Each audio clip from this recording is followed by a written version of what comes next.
Le 14 mai dernier, il y avait à Montréal le sommet IA et création de contenu. Oui, un événement important. Exactement. Et bon, le podcast de Philippe n'a pas pu être là malheureusement. Dommage. Mais on va quand même plonger dans les points clés aujourd'hui. On se base sur le résumé d'un des co-organisateurs, David Piropan. Ah très bien, une source directe donc. Oui. L'idée, c'est vraiment de voir comment l'IA transforme concrètement le travail des créatifs. Et surtout, du point de vue des créateurs eux-mêmes, c'est ça qui est intéressant. Pas que la technique. C'est tout à fait ça. Une perspective plus humaine, plus pratique. On va parcourir les 10 constats qu'il a rapportés. Parfait. Alors, le premier constat, d'après ce résumé, c'est l'idée d'un choc mental, avant même le choc technologique. C'est du truc. Carrément. Et Audric Gagnon ajoutait quelque chose sur la charge mentale, je crois. Oui, il parlait de la surcharge cognitive. Les formations IA, ça surcharge. Tu prends 1000 décisions à la minute. 1000 décisions à la minute. Ouf. On sent la pression que ça met sur les créateurs. C'est pas juste apprendre un nouvel outil. Non, c'est plus profond. Ce qui nous amène bien au deuxième point, l'IA qui transforme le créateur en micro-agence. Ah oui. C'est-à-dire? Une seule personne peut maintenant gérer une production quasi complète. Phil, qui prie à nous de Gotrader Café, par exemple, Qu'est-ce qu'il fait, lui? il automatise 80% de sa production. Le branding, la promo, les visuels, tout ça avec des IA qu'il adapte lui-même. 80%.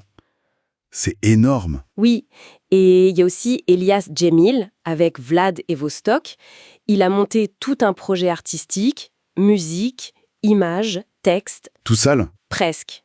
Avec très peu de moyens financiers, mais en utilisant les bons outils IA, c'est une autonomie assez dingue. Fascinant. Mais est-ce que ça isole pas un peu cette hyper-autonomie? C'est une bonne question. On y reviendra peut-être avec l'idée de l'IA comme coéquipier.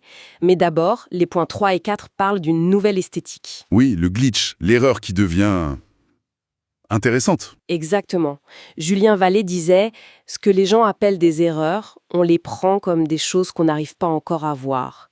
C'est plus un bug, c'est une matière. Une matière première. Comme Alicia Reynaud, Malavida, qui en fait sa signature. » Tout à fait. Les textures brisées, les ratés assumés. Et côté outils, paradoxalement, retour à des choses simples. Comme l'iPhone. Oui, on tourne léger avec un smartphone, puis on passe tout ça dans des IA comme Runway ou Pika pour le traitement. L'accent est mis sur l'idée, la flexibilité. La flexibilité. J'ai noté une phrase. Le luxe, maintenant, c'est le droit de recommencer. Ça résume bien. C'est ça. Et cette flexibilité et ces nouveaux outils, ça demande aussi de nouvelles compétences. Points 5 et 6, la veille et l'open source. La veille, oui, ça doit être épuisant de suivre toutes les nouveautés. Ah bah oui, les modèles, les interfaces, les techniques de prompt, c'est un flux continu. Savoir faire sa veille, c'est devenu essentiel, une vraie compétence. Et ça rajoute à la charge mentale dont on parlait au début, j'imagine. Forcément. Et face à ça, l'open source devient un choix stratégique, pas juste idéologique. Stratégique, ouais. Pourquoi? Pour l'autonomie. Albert Zablit, photographe IA, le dit bien « Je veux posséder mes modèles, pas louer des pixels ». Je vois. Contrôler ses outils. Exactement. Il utilise comme UI, entraîne ses modèles chez lui, ça lui donne plus de contrôle et c'est plus confidentiel aussi. Intéressant. Et ça nous mène au point 7 et 8.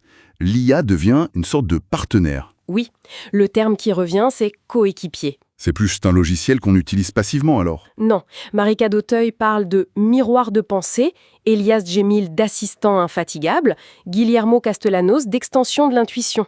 On passe du clic à la collaboration. Une collaboration, mais qui a un coût apparemment, pas forcément en argent. C'est ça, le point 8. Ça coûte peut-être moins cher en euros, mais ça demande énormément de temps. Ah oui? Beaucoup d'itérations, de tests.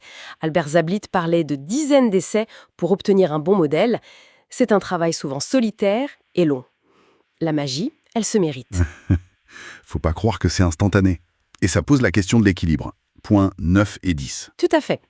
L'équilibre entre l'excitation créative et la fatigue, la charge mentale. Plusieurs créateurs insistent là-dessus, sur l'importance de préserver son intuition, de savoir couper. Oui, Elias Djemil, par exemple, alterne des projets très IA et puis des tournages plus traditionnels pour souffler. C'est sage. Trouver son rythme. Et finalement, le grand message du sommet, c'était peut-être ça, l'IA n'est pas une fin en soi, c'est un terrain de jeu. Un terrain de jeu. J'aime bien l'idée. Oui, personne n'a la vérité absolue. C'est le moment d'expérimenter, de tester, de douter même. L'IA redonne la permission d'essayer. C'est une belle conclusion. Alors, si on résume rapidement. Choc mental au début, puis le créateur devient une micro-agence. Nouvelles esthétiques qui acceptent l'erreur, importance de la veille et de l'autonomie via l'open source. L'IA vu comme un coéquipier, le coût réel qui est surtout en temps, et le besoin crucial d'équilibre. Et surtout, cette invitation à voir l'IA comme un immense espace d'expérimentation. Voilà, à bon aperçu, je pense. Et cette permission d'essayer, ça fait réfléchir, non?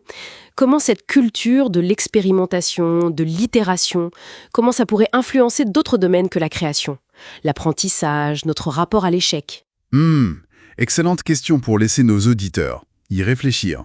C'était notre retour sur le sommet IA et création, via le résumé de David Pieropan. Un sujet passionnant. Oui.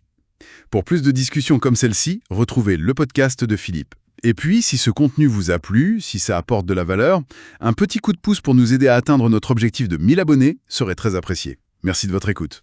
Merci.